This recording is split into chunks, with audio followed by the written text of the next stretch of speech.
जेठानी से ना होगा। सिया और जानकी दोनों देवरानी जेठानी थी।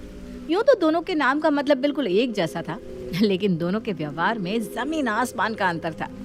जहां देवरानी सिया आज के जमाने की पढ़ी लिखी और हाजिर जवाब लड़की थी, वहीं जानकी थोड़ी सी डरी, सहमी और परंपराओं को निभाने वाली थी। जानकी की इसी अच्छाई का सास कमला भरपूर फायदा उठाती थी और पूरे घर पर एक छत्र राज कर रही थी।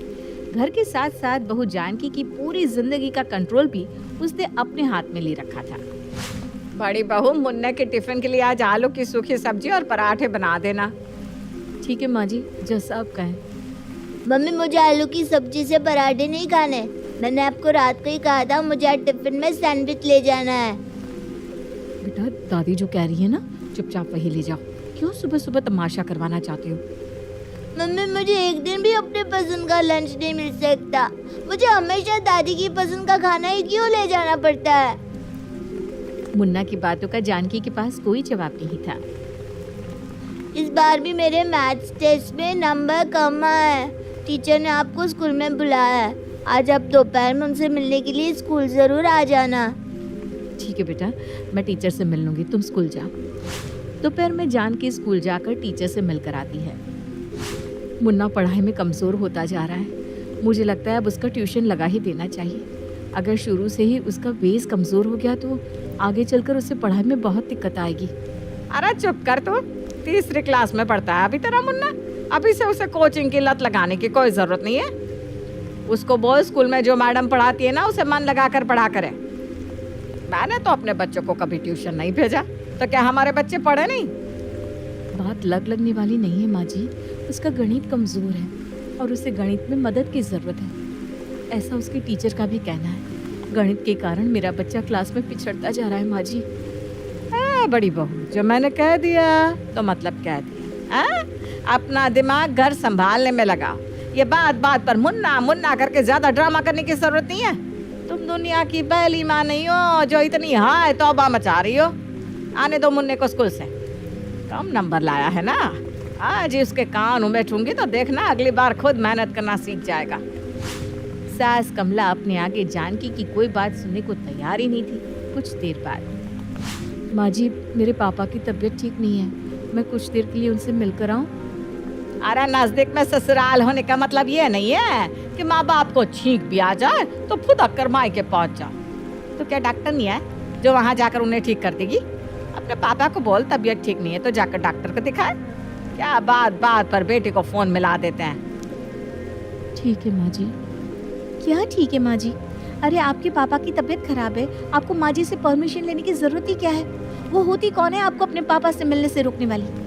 अरे भाभी, कब तक ऐसी गूंगी गुड़िया बनकर अपनी जिंदगी को जहन्नुम बनाओगी? कभी तो गलत को गलत कहा करो आप।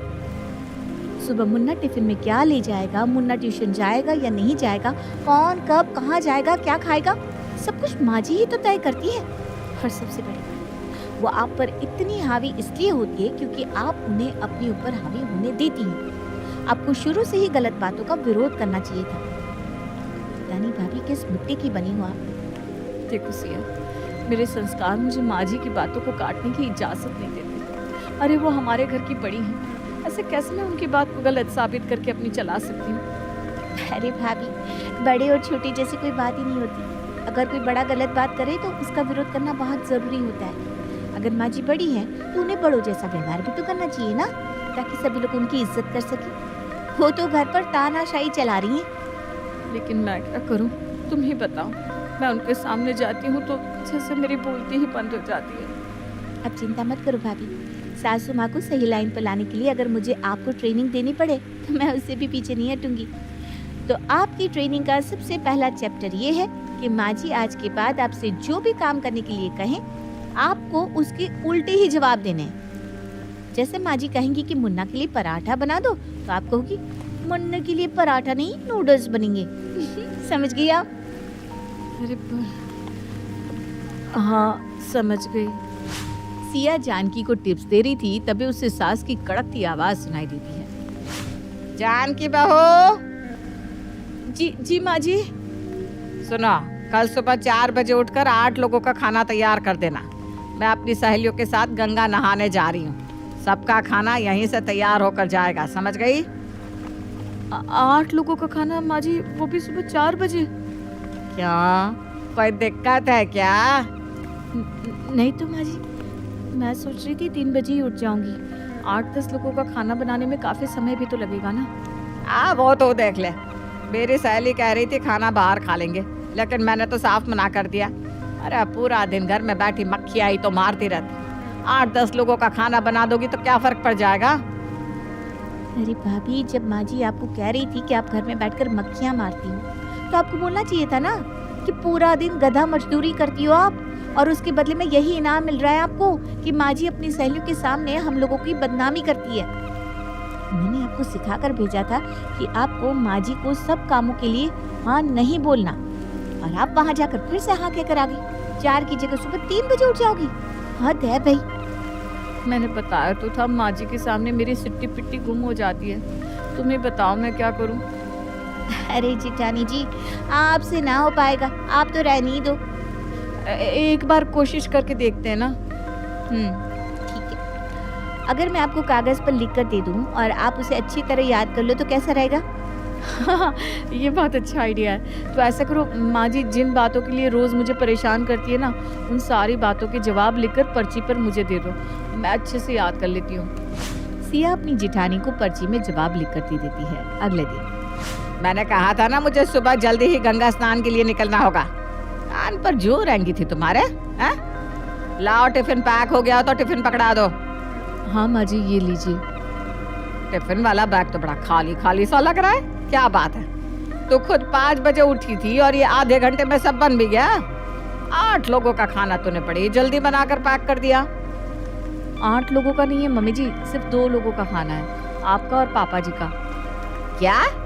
तो मेरी सहेलियां क्या वहाँ भूखी बैठी रहेंगी? जानकी सास की बात का जवाब देने के लिए पर्ची ढूंढने लगती है, लेकिन वो गलती से दूसरी पर्ची खोलकर पढ़ने लगती है। ये आप ठीक नहीं कर रही है मामी जी। कोई भी कानून एक बेटी को बाप से मिलने के लिए नहीं रोक सकता। मैं आपको कुछ कहती नहीं, इसका मतलब ये नहीं है कि आप मेरे साथ बदसलूक करेंगी और हमेशा अपनी मनमानी चलाती रहेंगी। आज तो मैं अपने पापा से मिलकर ही रहूंगी। अरे बहू, आज तेरा दिमाग तो ठिकाने पर है ना? मैं क्या बात कर रही हूँ, तू क्या बोले जा रही है? अरे बुखार दिमाग में चढ़ गया है क्या? नहीं नहीं माँ जी, वो मेरा ध्यान कहीं और था, बस इसलिए। इतना कहकर जानकी वहां से भाग खड़ी होती है। जिठानी जी, अब तो मुझे समझ में आ ही गया है कि आपसे ये सब ना हो पाएगा। चुपचाप जो जैसा चल रहा है ना वैसा चलने देते। और ऐसे कौन करता है? मैंने आपको पर्चियों पर जवाब तक लिख कर दे दिए और आपने क्या किया? किसी और सवाल का जवाब पढ़कर सुना दिया। खैर छोड़िए, अब मुझे इस बारे में कोई बातें नहीं करनी। आपकी तो आदत हो गई है ऐसे ही माँ जी की गलत बातें मानकर खुशी खुशी यहाँ रहने की। लेकिन बुरा मुझे मुन्ने के लिए लग रहा है। अभी 3 दिन पहले मिसेस कोहली मिली थी। कैसे मैनेज कर रही हो ऐसे लोगों के साथ? ऐसे लोगों से आपका क्या मतलब है? अरे ज्यादा दिन अपनी जेठानी के साथ मत रहना। सास से बात करके अपना चूल्हा अलग करवा लो। अरे कैसी बातें कर रही हैं आप? देखो, अभी तो तुम्हारी नई शादी हुई है, कल को बच्चे भी होंगे, और जब संगत बुरी होती है ना तो बच्चों पर प्रभाव भी बड़ा बुरा ही पड़ता है। आप कहना क्या चाहती हैं, मैं कुछ भी नहीं समझ पा रही हूँ।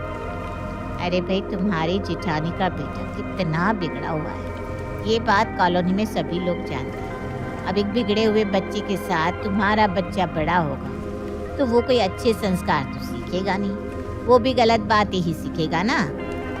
किसने कह दिया आपसे कि मेरा जेठानी का बेटा मुन्ना बहुत बिगड़ा हुआ है?